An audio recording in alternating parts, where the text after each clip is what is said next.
Et maintenant. Et on ouvre ce journal par la visite surprise de Nicolas Sarkozy et de David Cameron en Libye. Un voyage assez audacieux puisque le pays est toujours en guerre. Les deux hommes d'État sont arrivés à Tripoli en fin de matinée. Ils ont été accueillis avec les honneurs. Ils espèrent bien sûr plus que des applaudissements en échange de leur soutien aux rebelles du CNT. Loïc Delamornay, Alain Dubas.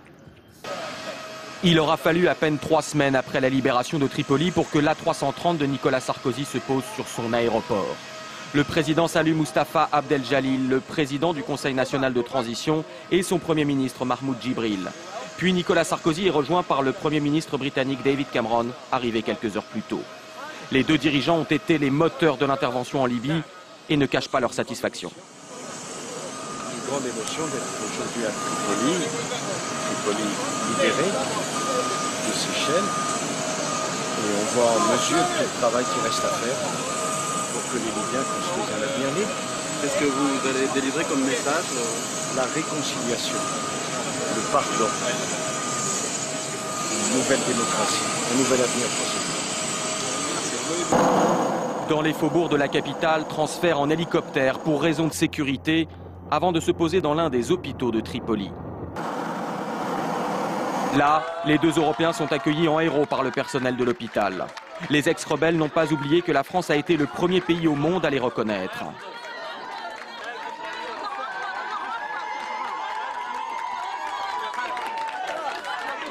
Nicolas Sarkozy et David Cameron se sont rendus au chevet des blessés. Le président français a voulu rappeler que le bilan aurait été bien plus lourd sans l'intervention de la coalition.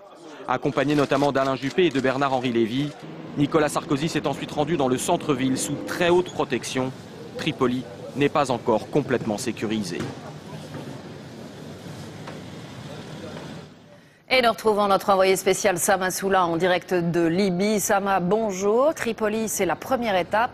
Mais Nicolas Sarkozy et David Cameron vont cet après-midi à Benghazi, là où la révolte a commencé. Effectivement, Élise, Nicolas Sarkozy et David Cameron vont décoller tout à l'heure à bord d'un hélicoptère de l'armée française de cet hôtel où je me trouve pour se rendre à Benghazi. Et Benghazi, bien sûr, c'est le symbole de cette révolution. C'est la capitale même de la révolution libyenne. C'est là que tout a commencé le 17 février dernier.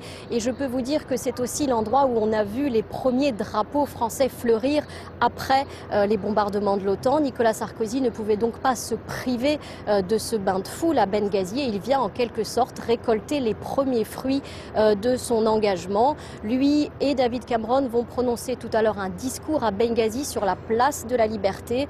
On parle de 30 000 personnes prêtes à leur faire, dit-on, l'ovation de leur vie. Sama Soula en direct de Tripoli, merci à vous Sama.